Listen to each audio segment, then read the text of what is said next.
Haydani Dangia Romero Orochoka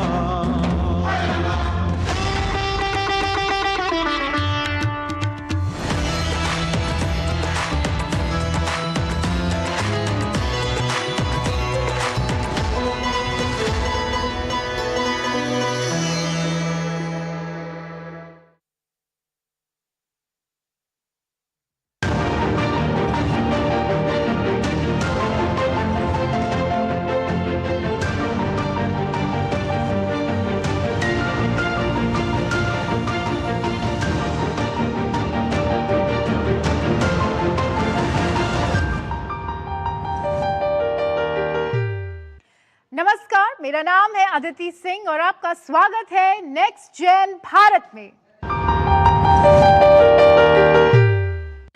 technology ने आज entertainment को एक एक्सपीरियंस बना दिया है। एंटरटेनमेंट सिर्फ अब देखने तक सीमित नहीं रहा, उसे अब महसूस भी किया जा सकता है। और यही नया एक्सपीरियंस लेकर आया है हैदराबाद, जहां टेक्नोलॉजी ने जंगल, समुंदर और स्पेस सबको एक जगह लाके रख दिया है। यहाँ वर्चुअल वाइल्ड लाइफ सफारी में वर्चुअल रियलिटी और ऑडियो रियलिटी के जरिए आप सिर्फ एक दर्शक नहीं है बल्कि खुद इस पूरे एडवेंचर का एक हिस्सा बन सकते हैं।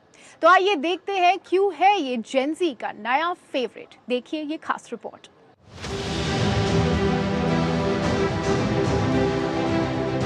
ये है हैदराबाद का वर्चुअल वाइल्ड लाइफ सफारी, जहां तकनीक आपको एक बिल्कुल नई दुनिया में ले जाती है। भारत में अपनी तरह का ये अनोखा सफारी एडवांस वीआर और एआर तकनीक के जरिए विजिटर्स को एक इमर्सिव अनुभव देता है। मैं इस वक्त मौजूद हूँ हैदराबाद के वर्चुअल वाइल्ड लाइफ सफारी में, जहां आप जंगल का मजा ले सकते हैं बिना किसी खतरे के। खास बात यह है कि सफारी पूरी तरह से वर्चुअल है, लेकिन ऐसा आपको लगेगा कि आप जंगल के बीचों बीच इसका आनंद ले रहे हैं। सबसे पहले हम पहुंचे एक्टिविटीज एक्सपीरियंस जोन में, जहां से इस रोमांचक सफर की शुरुआत होती है। हम पहुंच चुके हैं एक्टिविटीज एक्सपीरियंस जोन में। मेरे पीछे आप देख सकते हैं Guardians of the Wild. Reshma ji हमें बताएंगे जाने का क्या है प्रोसेस। रेशमा जी कैसे जाएंगे अंदर? सर यहाँ से हम लोग कार्ड इशू करेंगे सर। आपको यहाँ से कार्ड लेना पड़ेगा सर। सो हम आपको कार्ड रिचार्ज करके दे देंगे। यहाँ इस तरह के कार्ड आप देख सकते हैं, इस तरह का कार्ड इशू होगा जैसा रेशमा जी ने बताया। अब क्या करना है हमें? इसमें हम रिचार्ज करेंगे सर। सो उसके ऊपर से हम सारे एक्टिविटीज हम एक्सपीरियंस कर सकते हैं। तो अभी हमें रिचार्ज करवाना है जी। रिचार्ज कर दीजिएगा प्लीज।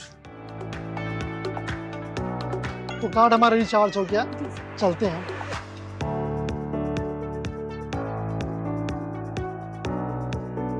तो यहाँ मुझे ट्राइबल्स के बारे में नॉलेज मिलेगी और वाटरफॉल्स वगैरह जानने को मिलेगा।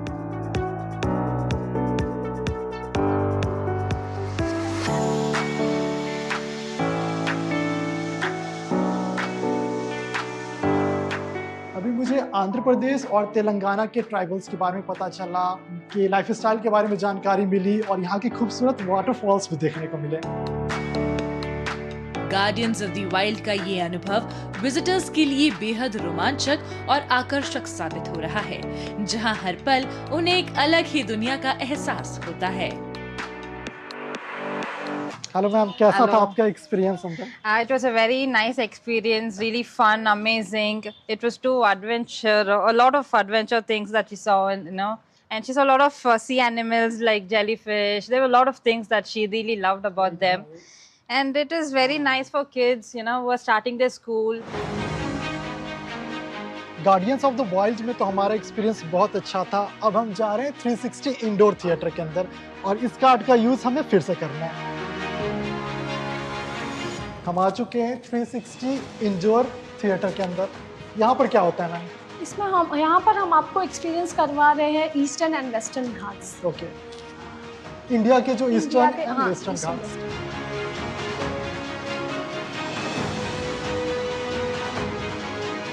काफी अच्छा एक्सपीरियंस था मेरा। आपको नज़ारे तो बहुत अच्छे देखने को मिलते ही हैं, साथ ही साथ अपने देश के बारे में जानने को भी बहुत कुछ मिलता है।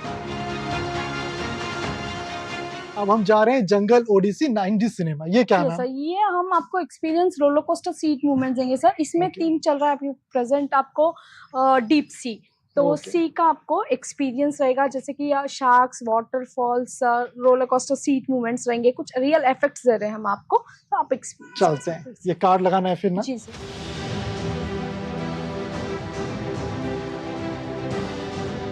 मेरा एक्सपीरियंस काफ़ी शानदार था, बच्चों ने भी एंजॉय किया।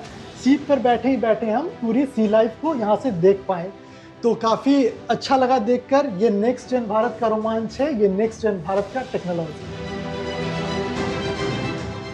ये VR एक्सपीरियंस जोन है सर। यहाँ पर आपको कई एक्टिविटीज है, जैसे कि स्पेस एक्टिविटी है, आपको नेचर, अंटार्कटिका, एक्वेरियम, ये एक्टिविटीज आपको एक्सपीरियंस करने के लिए तो हम अभी मिलेंगी। उधर जा रहे हैं। उधर जा रहे हैं सर।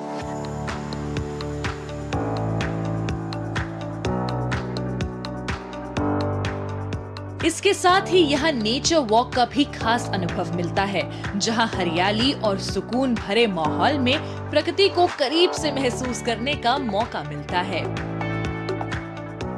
बहुत बढ़िया है, बहुत, अब सबको देखना चाहिए ये चीज़ जो है। एनिमल्स जो है किस तरह जो है अपनी लाइफ गुजारते हैं जंगल में, वो बहुत सारे बढ़िया देखने में अपने को, और नई जनरेशन को पता चलेगा कि जो है ये लोग कैसे जो है अपनी ज़िंदगी गुजर बदर करते हैं। तो इंटरटेनमेंट के साथ नॉलेज भी मिलता है। नॉलेज भी मिलता है, इंटरटेनमेंट के साथ नॉलेज भी मिलता है, यही तो बेस्ट है, इसका बेनिफिट है।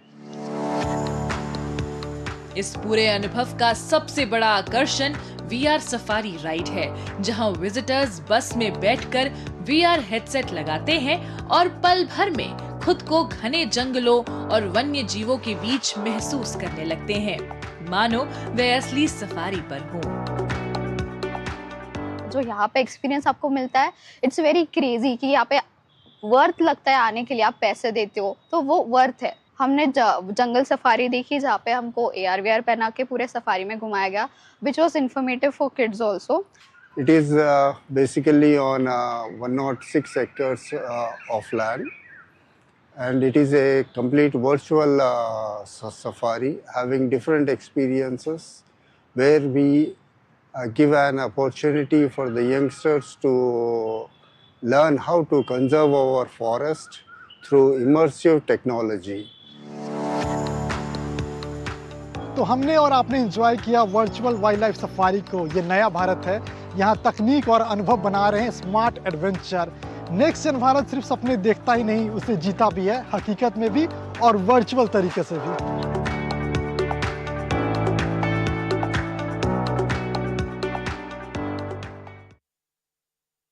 जो फल कभी सिर्फ विदेशों में या खास ठंडे इलाकों में उगते थे, अब वही फल भारत के अलग अलग राज्यों में उग रहे हैं। स्ट्रॉबेरी हो या ड्रैगन फ्रूट, अब ये सिर्फ एग्जॉटिक नहीं बल्कि किसानों के लिए एक नया मौका बन चुके हैं। नई तकनीक और नई सोच के साथ खेती अब सिर्फ गुजारे का जरिया नहीं है, बल्कि एक स्मार्ट बिजनेस ऑप्शन भी बन रहा है।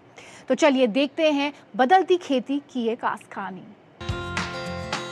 उधमपुर के रहने वाले युवा किसान रामपाल शर्मा पहले पारंपरिक खेती करते थे, जहां मेहनत ज्यादा लेकिन मुनाफा सीमित था।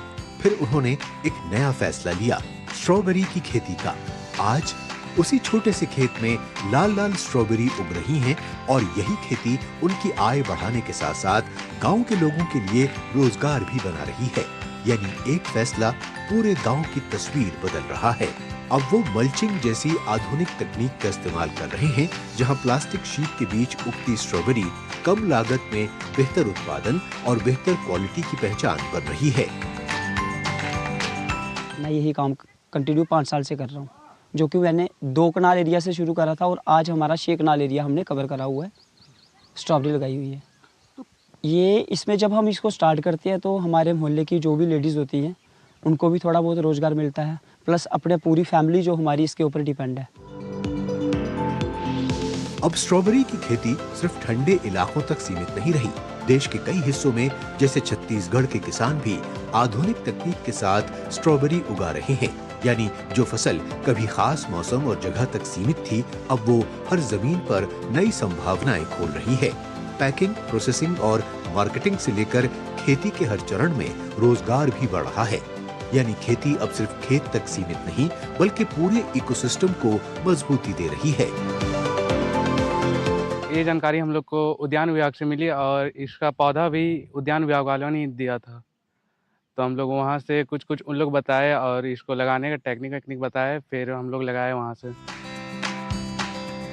न सिर्फ स्ट्रॉबेरी, अब ड्रैगन फ्रूट भी जो कभी विदेशी फल माना जाता था, आज गुजरात के कच्छ में उग रहा है। यहाँ किसान केमिकल खेती छोड़कर प्राकृतिक खेती की तरफ बढ़ रहे हैं। जंगल मॉडल और मल्टी क्रॉपिंग जैसी तकनीकों से कम जमीन में ज्यादा उत्पादन और बेहतर मुनाफा हासिल किया जा रहा है। ड्रैगन फ्रूट है तो उससे मुनाफा किसान को ज़्यादा रहता है सर। वो सरकार ने इसे कमलम फ्रूट के नाम से प्रमोट किया तो डिमांड और बढ़ गई है। नई तकनीक, नई सोच और नई फसलें, ये है भारत की बदलती खेती की तस्वीर, जहां किसान मुनाफा बढ़ा रहे हैं और खेती सिर्फ गुजारे का साधन नहीं, बल्कि एक मजबूत और आत्मनिर्भर भविष्य की पहचान बन रही है। आज सब कुछ फास्ट, डिजिटल और मशीनों से हो रहा है। वहीं कुछ लोग ऐसे भी हैं जो अपने हाथों से मैजिक क्रिएट कर रहे हैं। जयपुर के रामदयाल शर्मा लकड़ी के एक साधारण टुकड़े को अपनी कला से बेशकीमती बना देते हैं, जिसे कहते हैं तारकशी। ये सिर्फ एक ट्रेडिशन नहीं है, बल्कि एक स्किल भी है और आज की नई जनरेशन इसे सीखकर अपनी एक अलग पहचान बना रही है। ये हैं जयपुर के रहने वाले 60 वर्षीय रामदयाल शर्मा। एक साधारण से दिखने वाले इंसान, लेकिन इनके हाथों में बसी है एक असाधारण कला। लकड़ी का वो आम से टुकड़ा रामदयाल जी के हाथों का स्पर्श पाकर एक बेशकीमती कलाकृति में बदल जाता है। इसे तारकशी कहा जाता है। इनकी उंगलियां सिर्फ औजार नहीं चलाती, बल्कि लकड़ी के सीने में जान फूंक देती हैं। इसी कला की बदौलत इन्होंने बड़ी कामयाबी हासिल की है और कई राजकीय व राष्ट्रीय पुरस्कार अपने नाम किए हैं। इन 1975 से मैं इस काम में कंटिन्यू लगा हूँ और कंटिन्यू लगने के बाद फिर काम जब मैंने पूरा ढंग से सीख लिया तो 1983 में जब स्टेट अवार्ड का कंपटीशन हमारे यहाँ हुआ राजस्थान में, तो मुझे 1983 में स्टेट मेरिट अवार्ड से सम्मानित किया गया था। उस टाइम पे तत्कालीन सीएम जो थे शिवचरण जी माथुर थे, माथुर साहब ने मुझे सम्मानित किया और उसके बाद में फिर 1985 में फिर मेरे को ये स्टेट अवार्ड मिला, जिसमें मैंने कंपटीशन राइट हो गया, स्टेट अवार्ड मिला। तारकशी की प्रक्रिया जितनी खूबसूरत दिखती है, उतनी ही मेहनत भी मांगती है। सबसे पहले लकड़ी को सही आकार दिया जाता है, फिर उस पर हाथ से डिजाइन उकेरा जाता है। इसके बाद पीतल, तांबा या चांदी के बेहद पतले तारों को बारीकी से उन खांचों में जड़ा जाता है। ना कोई मशीन, ना कोई शॉर्टकट। आज इस काम में शर्मा जी का पूरा परिवार साथ खड़ा है।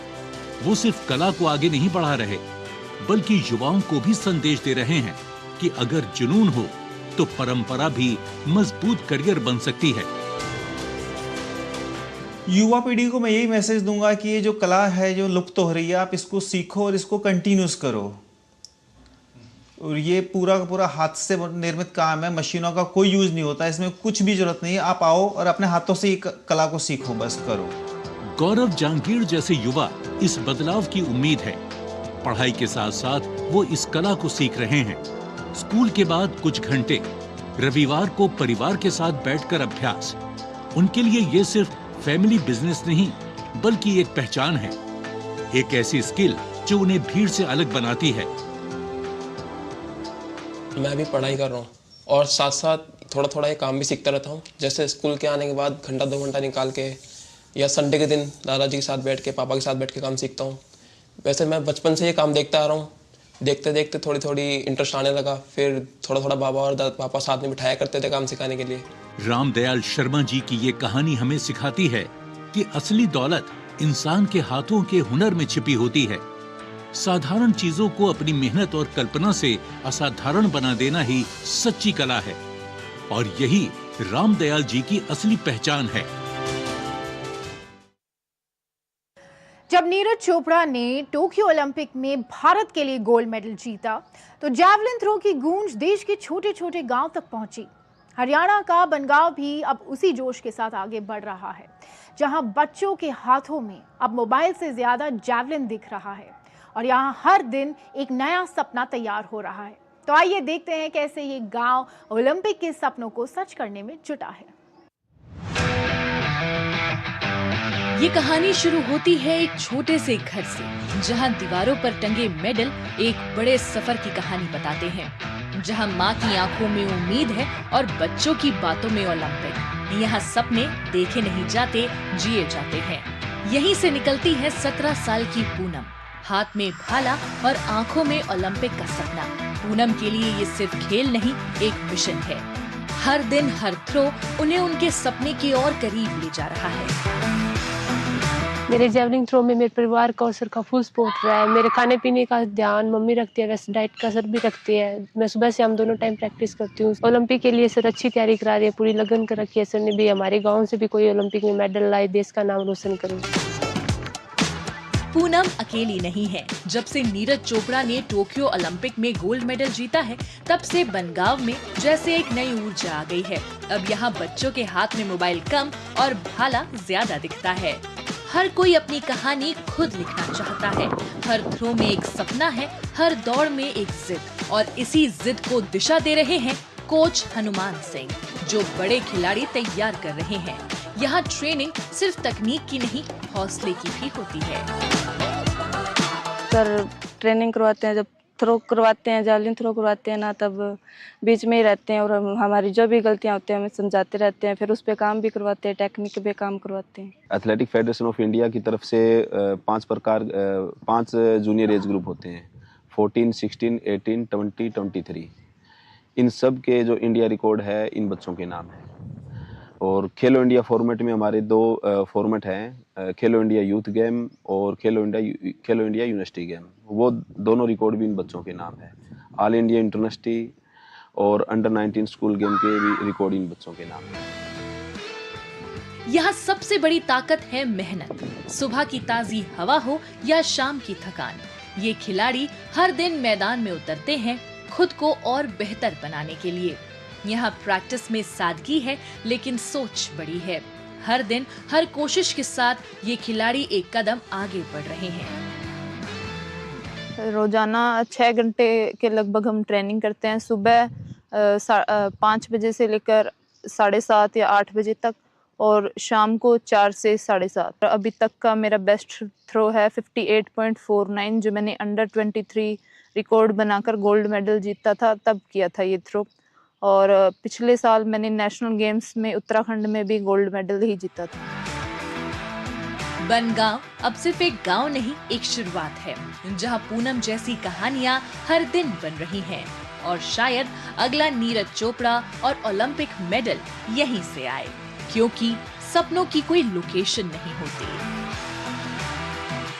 कोच के मार्गदर्शन में अब ये खिलाड़ी राष्ट्रीय और अंतर्राष्ट्रीय स्तर पर देश का नाम रोशन करने का सपना देख रहे हैं।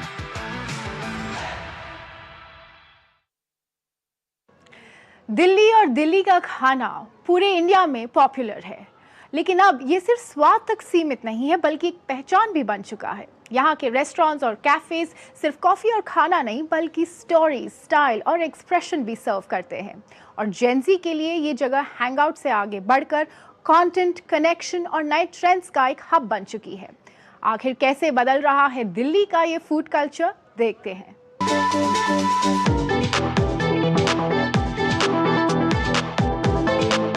दिल्ली का फूड सीन सिर्फ खाने तक सीमित नहीं है, ये आइडेंटिटी है, वाइब है, और जेनजी के लिए सेल्फ एक्सप्रेशन का एक नया तरीका। तो आज हम एक्सप्लोर करेंगे न्यू दिल्ली का इवॉल्विंग फूड कल्चर, जहां जेनजी एंटरप्रेन्योर्स ना सिर्फ अपने ड्रीम कैफेज चला रहे हैं, बल्कि हॉट स्पॉट्स लाइक मजनू का टीला यूथ का अड्डा बन रहे हैं। तो चलिए हमारे साथ और एक्सप्लोर करते हैं न्यू दिल्ली का इवॉल्विंग फूड कल्चर। नई दिल्ली का कैफे कल्चर अब सिर्फ कॉफी तक सीमित नहीं रहा। ये इंस्टाग्राम एस्थेटिक्स, स्टोरी टेलिंग और पर्सनल ब्रांडिंग का एक नया मिश्रण बन चुका है। जेनजी के लिए कैफे अब सिर्फ हैंगआउट स्पॉट नहीं है, बल्कि content creation zone, networking space और कई बार स्टार्टअप हब भी बन गए हैं। खास बात ये है कि अब जेनजी सिर्फ ग्राहक नहीं, बल्कि खुद कैफे के मालिक बनकर उद्यमिता की दुनिया में कदम रख रहे हैं, जहां वो अपने जुनून को बिजनेस में बदलते हुए नए ट्रेंड सेट कर रहे हैं।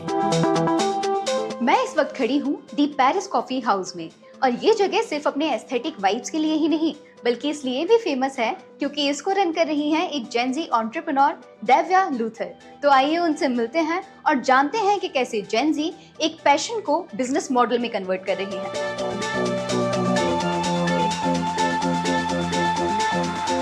दिस इज समथिंग जो मैंने बहुत ज़्यादा देखा है कि आजकल सबके पास एक एक ड्रीम है एंड ड्रीम्स पहले भी होती थी बट जेनजीज के साथ something which is very specific is that कि वो अपनी ड्रीम्स को एक्चुअल रिसोर्सेज से चैनलाइज करके उन पे वर्क करके दे आर डूइंग समथिंग।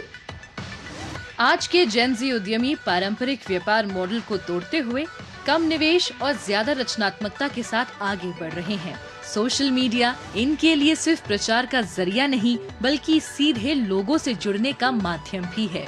इसीलिए अब कैफे सिर्फ खाने की जगह नहीं बल्कि एक अनुभव बन गए हैं। एक तरफ curated cafes and aesthetic spots, लेकिन दिल्ली का फूड कल्चर तब तक खत्म नहीं होता जब तक हम वहाँ ना आ जाएं जो यूथ के दिल के काफी करीब है, मजनू का टीला। मजनू का टीला आज दिल्ली के उन खास जगहों में शामिल है जहां जेनजी की मौजूदगी एक अलग पहचान बनाती है। यहां आकर युवा सिर्फ खाना नहीं खाते बल्कि अपनी पसंद, अपनी लाइफस्टाइल और अपने ट्रेंड्स को भी सहज तरीके से व्यक्त करते हैं। दिल्ली में ऐसे कई स्पॉट उभर रहे हैं जहां जेनजी की पसंद और मौजूदगी ही माहौल तय करती है और धीरे धीरे वही नए ट्रेंड्स को आकार दे रही है। यहाँ आने वाले यूथ के लिए ये सिर्फ खाने की जगह नहीं है, ये वाइब है। यहाँ फ्रेंडशिप, फैशन और फूड सब एक जगह मिलता है। और सबसे इंटरेस्टिंग बात, यहाँ का फूड सीन काफ़ी एक्सपेरिमेंटल है। लोग यहाँ नए फ्लेवर्स ट्राई करने के लिए काफ़ी एक्साइटेड रहते हैं, चाहे वो तिब्बतन हो, कोरियन हो या फ्यूजन फूड। और यही सब मिलके इस लोकेशन को जेनजी का फेवरेट स्पॉट बनाते हैं। कबीर, आप मजनू का टीला कितनी बार आते हो? मैं यहाँ पे यूजुअली कॉलेज के बाद हैंग आउट करने आ ही जाता हूँ, तो हफ्ते में 2-3 बार। मजनू का टीला दूसरे हैंग आउट स्पॉट से कैसे अलग है? यहाँ थोड़ा मेरे को वाइब अच्छी लगती है, यहाँ का थोड़ा कल्चर अलग आ जाता है, तो मेरे को यहाँ पे घूमना बहुत अच्छा लगता है। और आपको यहाँ पे क्या पसंद है सबसे ज़्यादा? लाफिंग। अक्षी, आप यहाँ कितना ऑफन आते हो? मतलब हफ्ते में 1-2 बार तो आ ही जाता है आफ्टर कॉलेज। आपको क्या लगता है कि लाइक मजनू का टीला जैसी जगह है, ये जेनजीज के लिए कैसे अलग है? जेनजीज के लिए अलग है क्योंकि इधर का कल्चर, इधर का वाइब बहुत अलग है। दिल्ली में ऐसी और कोई जगह ही नहीं है जो मजनू का टीला जैसी हो। एस्थेटिक कैफे से लेकर चहल पहल भरी गलियों तक जेनजी भारत के खाने, मिलने जुलने और खुद को व्यक्त करने के तरीके को बदल रहा है। ये पीढ़ी सिर्फ उपभोक्ता नहीं बल्कि क्रिएटर और क्यूरेटर भी है। आज के लिए फिलहाल इतना ही। अगले एपिसोड में आपसे फिर मुलाकात होगी, तब तक के लिए धन्यवाद।